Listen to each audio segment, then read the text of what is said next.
Halo semua, kembali lagi di Lavender Channel. Kali ini sama aku lagi, Kak Tuah, dan kita akan membahas materi tentang bahasa Indonesia.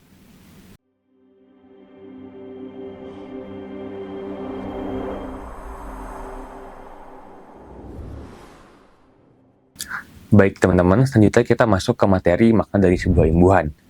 Jadi ini adalah pertemuan kedua kita tentang makna dari sebuah imbuhan. Imbuhan, untuk mengingat lagi, imbuhan adalah bentukan kata atau salah satu cara untuk membentuk kata. Membentuk kata artinya menambahkan makna pada sebuah kata. Misal, kata yang kita pilih adalah misalnya jatuh. Ketika kita membentuk kata tersebut dengan imbuhan, kita bisa ubah atau kita bisa ubah bentukannya menjadi misalnya ada beberapa opsi teman-teman ya. Misalnya itu ada menjatuhkan. Secara langsung, kata menjatuhkan bisa dipasifkan menjadi dijatuhkan. Lalu bisa juga berjatuhan dan terjatuh. Nah, dari contoh kata jatuh saja, ada banyak imbuhan yang bisa membentuk kata jatuh dan juga kejatuhan teman-teman ya. Apakah makna dari menjatuhkan, dijatuhkan, berjatuhan, terjatuh, kejatuhan sama? Jawabannya beda teman-teman. Beda karena ada imbuhan yang mempengaruhi maknanya. Misalnya kita fokus ke kata menjatuhkan dan terjatuh. Terlihat ya. Di sini terjatuh itu kita ucapkan kalau kita tidak sengaja. Sedangkan menjatuhkan berarti sengaja. Jadi imbuhan me dan kan dan imbuhan ter pada kata jatuh membentuk dua makna yang berbeda. Menjatuhkan membentuk makna bahwa kita sengaja melakukan jatuh atau kita sengaja membuat sesuatu jatuh. Sedangkan terjatuh itu artinya kita tidak sengaja terjatuh. Jadi kita lihat bagaimana sebuah imbuhan mempengaruhi dari bagaimana sebuah kata itu dibentuk maknanya, ditambahkan maknanya teman-teman. Baik, selanjutnya yaitu apa itu imbuhan? Itu imbuhan adalah cara membentuk kata dengan cara menambahkan makna. Di sini ada dua contoh lagi, yaitu ada membantu dan di sekolah. Apakah dua-duanya adalah bentukan kata? Tidak. Apakah dua-duanya imbuhan? Juga tidak. Di sini imbuhan cuma ada satu teman-teman, yaitu ada di kata membantu. Membantu terdiri dari imbuhan mem ditambah kata bantu. Sedangkan di sekolah, kan ada kata di-nya Kak. Di, pada kata di sekolah, itu menduduki kelas kata preposisi. Jadi bukan sebuah imbuhan teman-teman. Lalu bagaimana cara kita membedakan di yang merupakan preposisi dan di yang merupakan imbuhan? Nah, gimana teman-teman? Apakah teman-teman tahu cara membedakan dari imbuhan di dan preposisi di? Jawabannya adalah dari spasi teman-teman. Jadi di memang bisa menduduki dua unsur, yaitu preposisi dan imbuhan. Lalu membedakan yang mana di yang preposisi dan imbuhan adalah jika di menduduki unsur preposisi, maka dia menggunakan spasi. Jika di menduduki unsur imbuhan, maka di tidak menggunakan spasi atau menyatu dengan kata tersebut.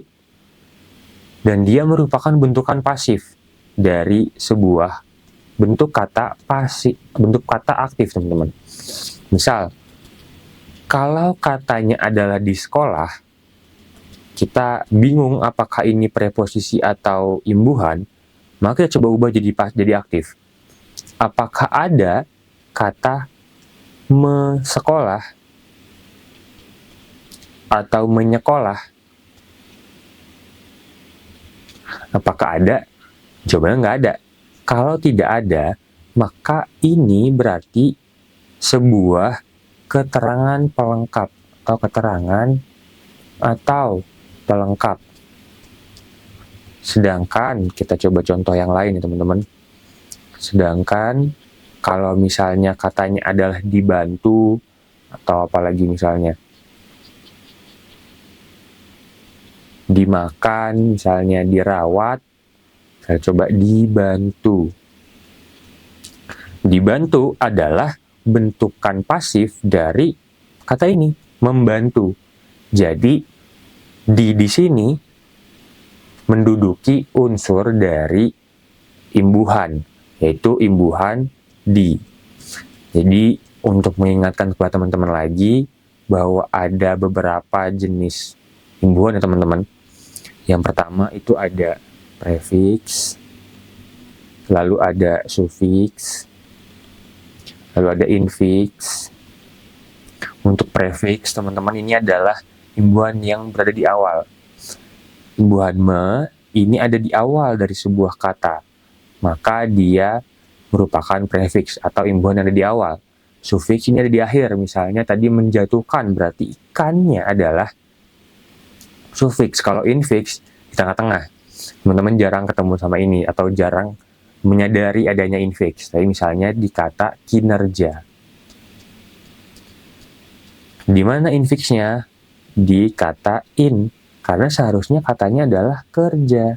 Tapi kita tambahkan imbuhan di tengah-tengah menjadi kinerja, teman-teman. Oke. Selanjutnya kita cek lagi ada apa aja nih yang perlu kita ketahui dari imbuhan. Sedangkan kemarin kita sudah membahas makna imbuhan dari ke an ya teman-teman. Baik, ini ada jenis imbuhan yang tadi sudah dibilangin teman-teman, yaitu ada prefix yang berada di depan, lalu sufiks di belakang, dan infix ada di tengah. Prefix me ini ada beberapa jenis, misalnya adalah mem, lalu men, meng. Nah, jenis-jenis ini itu tidak berbeda teman-teman. Mereka tetap sebuah imbuhan prefix dari me. Ini adalah variasinya saja. Itu ada me, men, dan meng. Ketiga-tiganya adalah prefix me, tetap di depan berarti, dan nggak ada me yang ada di belakang teman-teman ya. Oke, sekarang kita lihat lagi ke contoh soal yang ada. Kalau kemarin, sekilas sebelum ke soal teman-teman ya, kemarin kita membahas tentang imbuhan ke an. Jadi imbuhan ke an. Imbuhan ke di awal dan an di akhir. Kita tahu ada 7 makna ternyata dari imbuhan ini aja. Apakah setiap imbuhan yang ada punya 7 atau seenggaknya 5 atau mungkin 4 dan sebagainya? Belum tentu teman-teman ya. Bisa jadi imbuhannya punya makna cuma 1, cuma 2, cuma 3 dan sebagainya. Untuk itu kita mulai dari yang paling sederhana dulu, yaitu imbuhan me, prefix me, imbuhan yang ada di awal. Yang paling sering teman-teman pakai, yang paling sering teman-teman lihat, yang paling sering kita temui dalam soal atau misalnya dalam sebuah kalimat. Oke. Nah, contoh soal sini adalah makna kata mengidentifikasi. Oke. Ketika kita mau cari tahu makna dari mengidentifikasi, maka kita harus cari tahu makna meng dengan kata identifikasi. Karena tadi seperti yang sudah dibilang, kalau ternyata imbuhan itu menambahkan makna. Maka, di sini kita tidak bisa menjawab pilihan kata yang menjelaskan identifikasinya saja, tapi yang menjelaskan meng ditambah identifikasi. Karena berarti maknanya bertambah, tidak sesederhana sebelumnya. Sini kita coba lihat ya. Sebenarnya mengidentifikasi itu maknanya apa sih? Meng dengan identifikasi itu bermakna melakukan. Melakukan identifikasi. Nah, kita lihat yang mana dari jawaban yang ada itu yang paling mendekati dengan melakukan identifikasi. Yang pertama mengarah. Ini belum tentu ya teman-teman ya. Lalu ada juga mengenali, kurang tepat. Lalu mengetahui juga bukan. Memastikan, ini bisa jadi teman-teman, kita simpan dulu. Lalu menandakan, ini juga bukan teman-teman ya. Kalau kita lihat sini, melakukan identifikasi, itu bisa kita maknai juga sebagai memastikan identifikasi. Atau dia justru mengetahui identifikasi, mengenali identifikasi, mengarah identifikasi, dan menandakan identifikasi. Jawaban yang lebih tepat itu adalah memastikan teman-teman. Karena dia melakukan identifikasi, artinya aktif untuk memastikan identitas dari seseorang. Jadi jawabannya adalah yang D teman-teman ya. Baik, sekian dari materi hari ini tentang imbuhan me. Semoga teman-teman paham ya. Terima kasih.